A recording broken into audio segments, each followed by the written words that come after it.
Bismillahirrahmanirrahim. Assalamualaikum warahmatullahi wabarakatuh. Alhamdulillahilladzi anzala 'ala 'abdihi al-kitaba wa lam yaj'al lahu 'iwajan qayyiman. Wassalatu wassalamu 'ala sayyidina Muhammadin alladzi haraba al-batil wa ayyada al-haqq wa tamasa al-rada'il وهدى الناس إلى صراط مستقيم صراط الذين أنعم الله عليهم من النبيين والصديقين والشهداء والصالحين. قال الله تعالى في القرآن الكريم: أعوذ بالله من الشيطان الرجيم بسم الله الرحمن الرحيم. يا أيها الذين آمنوا كتب عليكم الصيام كما كتب على الذين من قبلكم لعلكم تتقون. صدق الله العظيم. Muslimin, jemaah Isya dalam serta witir yang dirahmati Allah. Puji syukur kita kirimkan kepada Allah yang mana kiranya Allah anzala 'ala 'abdihi al-kitab, yang telah menurunkan kitab Al-Quran wa lam yaj'al lahu 'iwajan, dan Allah menjadikan Al-Quran tidak bengkok kepadanya. Maknanya barang siapa beramal dengan hukum Allah, berhukum dan dihukumkan tertera dalam Al-Quran, maka orang tersebut akan selamat dunia dan akhirat. Salawat serta salam kita kirimkan kepada Rasulullah sallallahu alaihi wasallam, yang mana adalah Rasulullah harabal batil, yang telah memerangi kebatilan, wa ayyadal haqq, dan yang telah menegakkan kebenaran, wa tamasa al-rada'il, dan yang telah menghapuskan kebodohan, wa hadanna ila shiratil mustaqim, dan yang telah menunjuk manusia kepada jalan yang lurus. Kata-kata keiman luruan yang mulia kepada Imam Syekh Khatib Bilal dan seluruh perangkat masjid yang mulianya, dan yang menghormati kepada Unsur Bandung dan jamaah Aisyah dalam sekawiti yang dirahmati Allah Subhanahu wa taala. Muslimin yang dirahmati Allah, sesuai dengan khabar ataupun perkataan moderator kuno bahwa kamu insyaallah akan jumpa kepada jamaah sekalian, yang gunanya untuk menyukseskan acara. Maka ubina kejelasan, ubina kelonggaran, mohon polisi berbantu untuk sedekah. Karena Rasulullah sallallahu alaihi wasallam dalam satu hadis mengatakan, "Man tasammal min sadaqah." Tidak akan kurang harta karena sedekah. Itu kata Rasulullah. Bahkan Imam Nawawi Al-Bandani dalam kitabnya Tajul Qaul menambahkan komentarnya, "Bal yaziduhu." Namun Allah Taala akan bertambah harta kita dengan uang dan yang sedekah. Bahkan tentu ketika menyambut sedekah, Allah Taala akan bertambah harta kita bil barakah di dunia alasan, dengan sebab barakah di dunia. Rupanya ketika kita sedekah dan harta, Allah Taala akan bertambah bahkan karena harta kita dianggap barakah. Apa makna barakah? Yang benar berkah adalah yusallu khairi ilahi fi syai', sampai kebaikan Tuhan pada sesuatu. Adapun tindakan sesuatu yang mendatangkan pahala, itu makna berkah. Namun kenanya tasadaqah, baik sedekah wajib dan adapun sedekah sunnah tajuk kepada dunia yang belum mampu, yang itu dengan berkah. Maka anda bisa tajuk kesimpulan ataupun anda bisa tajuk definisi mana berkah sesuatu yang tiada habisnya. Karena sebagian bendanya mengartikan bahwa sedekahnya sesuatu yang tiada habisnya. Tajuk yang definisi berkahnya adalah sesuatu yang ada habis, yang berkah, kucing, qim. Lagi contoh yang nama juga pada kita puasa. Lewat dan berbeda ke berkah. Pada aku kembali, kamu pulang yang berkah, kucing, qim. Gimana berkah? Nah, semua berkahnya baik tenaga perhatian kita tajuk pada Allah Subhanahu wa taala. Maka ubina kalau kalian berjilun dengan itu, ubina kuat, sedekah kepada lembaga surga. Muslimin yang dirahmati Allah. Syekh kita bin Ismail dalam kitab kitabnya Ta'limul Muta'allim mengatakan, Alhamdulillahilladzi faddala bani Adam bil ilmi wal amal. Segala puji bagi Allah yang telah melebihkan manusia dengan ilmu dan dengan amalan. Dari perkataan Syekh tersebut dapat menyimpulkan bahawa Allah Ta'ala lebih dengan makhluk Allah yang lainnya dengan dua cara. Pertama dengan ilmu, kedua dengan amalan. Pertama, Allah Ta'ala lebih dengan ilmu. Bahkan tunggu ketika ada ilmu pada kita lebih dengan makhluk Allah yang lainnya. Dikarenakan ilmu merupakan sebuah jalan untuk menuju kepada takwa Allah Subhanahu wa Ta'ala. Menyatakan kita takwa pada dirinya, ulaika hum muflihun, kata Allah. Mereka tersebut orang mendapat kemenangan. Al-Faizuna bil jannah, mendapat kemenangan di syurga.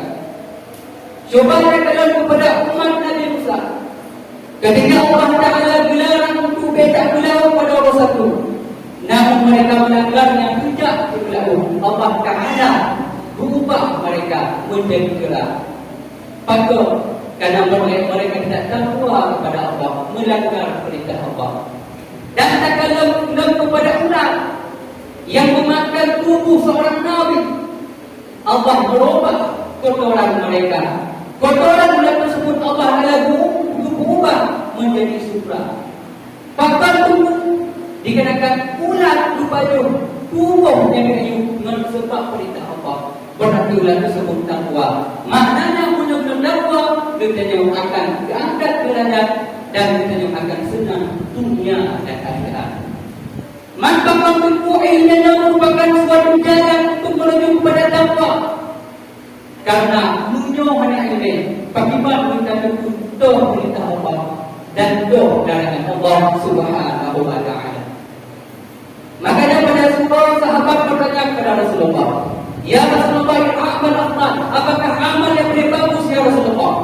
Maka Nabi menjawab, al-ilmu billah, ilmu dengan Allah. Ditanya oleh sahabat, ya Rasulullah, amal afdal tazid faqat, apakah amal yang lebih pahalanya? Rasulullah menjawab dengan jawaban yang sama, al-ilmu billah. Dalam sahabat ditanya oleh Rasulullah, ya Rasulullah, nas'alu 'anil amal wa nujibu 'anil ilmi. Kami bertanya tentang amal sedangkan engkau menjawab selalu dengan ilmu. Maka Nabi menjawab, inna qalilal amal yanfa'u ma'a ilmi billah min amal. Didasari hukum tersebut dengan ilmu yang bermanfaat. Wa inna aslam amal kata Rasulullah, la amal ma'a jahli billah la yanfa'u. Berkumpul beserta jahil itu tidak akan bermanfaat. Muslimin yang dirahmati Allah, itu yang pertama. Yang kedua, Allah Ta'ala lebih manusia ke makhluk yang lainnya dengan amalan. Makanya Syekh Ibnu Hajar mengutarakan pendapatnya, yang mana pendapat tersebut terdapat dalam kitab Syarqawi, syarah dalam daripada kitab Tahrir. Apa pendapat Syekh Ibnu Hajar? Anna ta'atil bashar akmalu min ta'atil malaikah. Taat manusia yang lebih sempurna dibandingkan taat para malaikat. Yang perkataan Syekh Ibnu Hajar. Man bakal dengan Syekh Ibnu Hajar mengatakan taat kita lebih lagak daripada taat para malaikat. Beliau memberikan alasannya, li'anna Allah kallafahu ma'a wujudi syawari. Karena Allah Ta'ala memerintah manusia taat kepada Allah beserta namun hamba. Jadi ketika manusia yang gelawan hamba tersebut beribadah kepada Allah, ibadah manusia tersebut yang lebih lagak ketimbangkan ibadah para malaikat.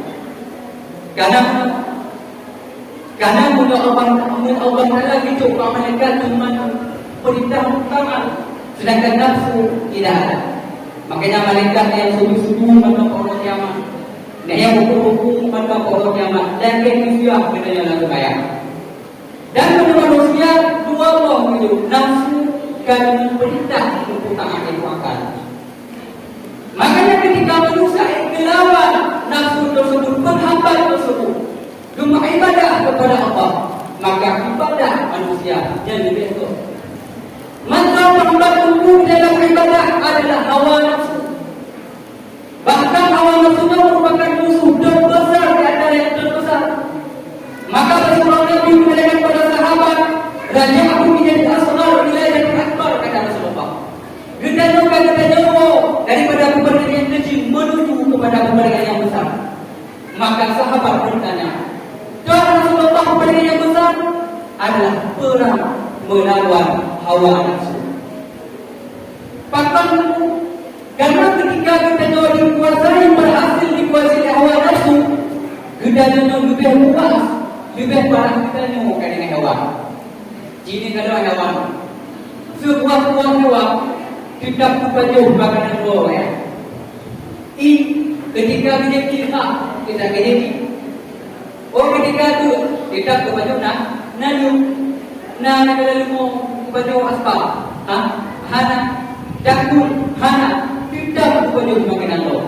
Namun ketika manusia berhasil dikuasai nafsu, maka rupanya umumnya bukan makanan luar, baju kita aspal itu dakul mereka solar gitu. Petanda korupsi mulanya leda. Nak petanda untuk tersebut berhasil dikuasai oleh hawa nafsu. Makanya ketika kita dikontrol, dikendalikan oleh hawa nafsu, kita lebih parah, lebih puas dibandingkan dengan hawa. Maka kesimpulannya ni Pak, ketika kita tak kalahkan hawa nafsu, kita lebih banyak derajat kita para malaikat. Ketika kita berhasil dikuasai hawa nafsu, kita lawan hawa nafsu tersebut, maka kita lebih hina dibandingkan dengan hewan yang nak berbagi. Muslimin yang dirahmati Allah Subhanahu wa taala. Lanjut kepada janji. Gimana kita nak lawan hawa nafsu? Gimana cara kita nak lawan hawa nafsu? Yaitu dengan cara bagusnya, yaitu dengan berpuasa. Dan yang Rasulullah mengatakan dalam hadis, "Man istata'a minkum al-ba'ah," kata Rasulullah. Barang siapa daripada kalian yang puasa al-ba'ah, kawin, kata Rasulullah. Barang siapa yang nak puasa kawin. Menyebutkan dengan al-ba'ah berarti puasa ada dua. Baik puasa dalam segi nafkah zahir dan puasa dalam segi nafkah batin. Puasa yang kawin dengan Rasulullah, falyatazawwaj, maka hendak kawin. Bahkan fa'inna wallahu lil-basar, kerana dengan waktu yang kawin mendedahkan penglihatan, terjaga penglihatannya. Ketika kita dalam apalagi kita dalam puasa, kita kelelih bukti yang anak ada kalau. Bahkan awalnya kita kalau tahu kerana ini yang nanti terjaga penglihatan. Wahfadul farji, dan dapat pelihara kepada yang punya kuasa. Man yang kuasa wabah dan yastati, kata Rasulullah. Barang siapa daripada kita tidak kuasa kawin, dapat al-zahir itu guna, batin juga guna. Fa'alah yusofi, kata Rasulullah. Maka atas kalian itu berpuasa. Bahkan fa'inna lahu wijah, karena puasa tersebut merupakan wijah, maknanya qatl syahwat, dapat memotong syahwat, adapun pemelihara. Yang tujuan dari puasa adalah untuk lawan hawa nafsu kita. Bahkan setelah puasa lekat, Rasulullah dalam hadisnya, bukan Rasulullah dulu pada saya mengiku Allah menerima rezeki. Benambah puasa, benambah khuluf, benambah mulut orang berpuasa. Allah yang diberikan wangi dari Allah, menerima rezeki, dibangkan rezeki. Yang Rasulullah, yang benambah ini orang lebih wangi, dibangkan rezeki. Anak pakai itu. Kita tu ngomong, leluhur, pada 20 juga, anak lagi juga anak. Jadi Rasulullah lebih wangi. Mana menyatakan dalam kejadian, wangi apa mana? Man kunci makna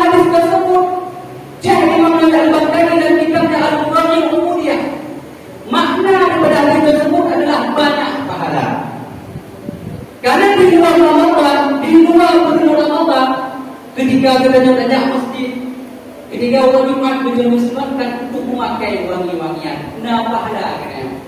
Makin tak wangi, makin lebih pahala. Miski merupakan fardu nomor 1 katanya. Nomor 1 di dunia, paling mudah mengakai. Maka tak pakai miski, menjadi miski lebih tak lebih pahala. Maka dalam bulan Ramadan ketika ada Jumat, Allah Taala hanya takjubkan bila dan sunatkan untuk memakai wangi-wangian. Wajib makruh pakai tak pakai pakar memada ben apa kena. Maknanya ben apa kena oleh bulan Ramadan dan lebih pahala dibandingkan wangian miskin tak pakai yang takjubkan pada Allah Jumat yang berbulan Ramadan. Nyantum kunci luar kandung fadilah ada pun kelebihan kerana berpuasa dalam bulan Ramadan. Muslimin yang dirahmati Allah Subhanahu wa taala. Menunjukkan dalil hukum wajib puasa. Dalam surah Al-Baqarah Allah mengatakan, "Ya ayyuhalladzina amanu kutiba 'alaikumus shiyam." Wahai orang yang beriman, kutiba 'alaikumus shiyam. Wajib atas kalian berpuasa. Allah Ta'ala memulai dengan ayat Ya ayyuhalladzina amanu. Makanya ulama mufassirin, ulama tafsir berbuat kumpul sebuah kaedah dan ketentuan. Ibarat ketentuan ini anna man qila fil Quran bi ayyuhan nas kana kitaban li Makkah.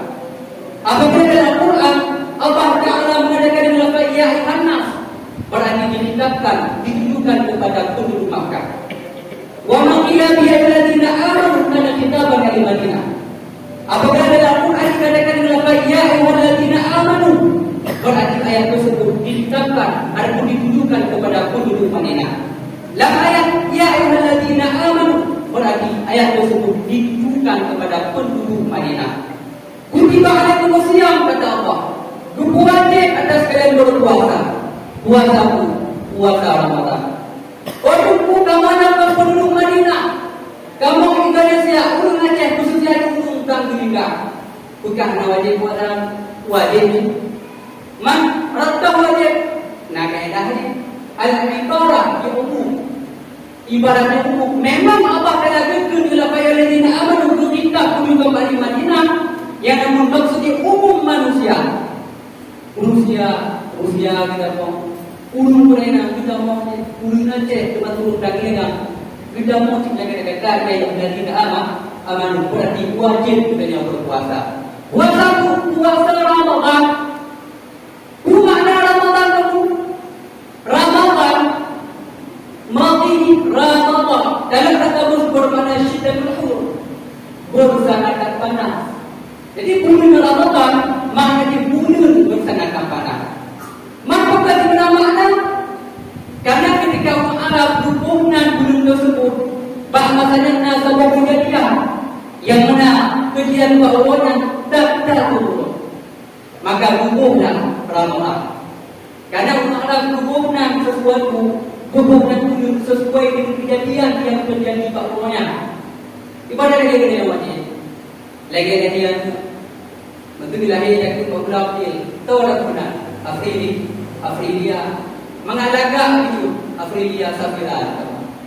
Oleh yang Agustus yang minum tahunan Agustina yang tahunan Agustus.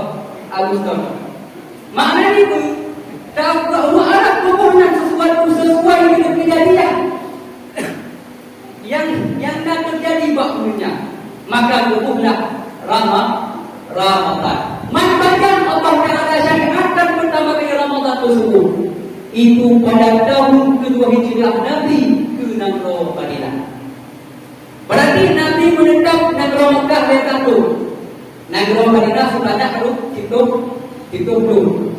Berarti puasa Allah syariatkan tahun kedua Hijriah. Berarti Nabi seumur hidupnya berpuasa sebanyak 9 kali. Muslimin yang dirahmati Allah. Kama kutiba 'alaikumus shiyam kata Allah. Sebagaimana puasanya wajib atas umat-umat yang terdahulu. Mulai daripada Adam hingga Rasulullah sallallahu alaihi wasallam. Cuma berbeza kaifiah, berbeza cara mendong, dan tak ada cara laksana puasa Ramadan. Makanya Syekh Hasan mengatakan puasa Ramadan juga wajib atas kaum Yahudi. Macam ketika orang dalam berpuasa kaum Yahudi mereka tak mampu meninggalkan puasa tersebut. Wahai ganto daripada puasa Ramadan berpuasa juga dalam itu puasa Ashura. Dalam kejahatan puasa kawannya berdusta ada kaum Rasulullah. Ada kaum Rasulullah ini cuma mereka menyia-nyiakan Ramadan tersebut. Memang ketika Allah Taala berintah awaknya berpuasa. Cuma ketika awaknya berpuasa selalu dalam keadaan sukar, utara, pakon ke dalam bulan Ramadan tak terurus sehingga sukar tak berniaga, mencapai tujuan sukar awaknya. Maka bersampai awaknya menjadi pemimpin menunggu bersampai itu pindah puasa dari bulan Ramadan ke bulan yang lain. Maka pembinahan sebagai kafarat dan doa dikenakan perintah Allah Taala didamak puasa dari letup menjadi itu, didamak itu menjadi kutuh. Jadi ketika didamak Allah menakdirkan raja, yang mana ketika zakir tersebut raja berdoa ya Allah Taala menyuruh boleh zakir itu, lumpuh menanda. Dan juga akan berdamai puasa untuk dan masyarakat sebanyak 7 orang. Alhamdulillah Allah lalu boleh raja tersebut. Maka ketika boleh rukun ke masyarakat, ya masyarakat, lu dan boleh raja boleh saja berdamai puasa 7 orang. Maka berdamai jadi hukum hidup. Padahal yang bukan pemerintah Allah Taala. Hukum hidup ganjil. Baru itu jadi benar. Mau tu lain itu. Gugur raja mahal salasa. Apakah ini tiga? Mana itu? Lain itu jadi montu. Tamat lewat itu. Jadi limong tu. Gudama puasa. Gupusu puasa daripada kan Ramadan yang lain. Gudama puasa kan pemerintah Allah Taala. Maka saudara yang tersebut dengan ayat Allah Taala ittakhadhu ahbarahum wa rahbanahum min dunillah. Kemudian mereka melaksanakan pendeta mereka, pemimpin mereka akan Tuhan bukan Allah Taala. Rupanya awalnya kecil memandung kupusu puasa pemerintah Allah. Mudah-mudahan malaikat bima anzalallah faulaika humul kafirun. Barang siapa yang tak menghukum Allah Taala, ulun tersebut dia akan kufur. Muslimin yang dirahmati Allah, la'allakum tadkhulun ayat. Pasti kalian bertakwa. Muslimin yang dirahmati Allah. Mungkin hanya sekian yang dapat saya sampaikan. Mohon maaf atas kesalahan kata, adapun kejadian haba, lagi kata. Hadana Allah wa ajma'in. Assalamualaikum warahmatullahi wabarakatuh.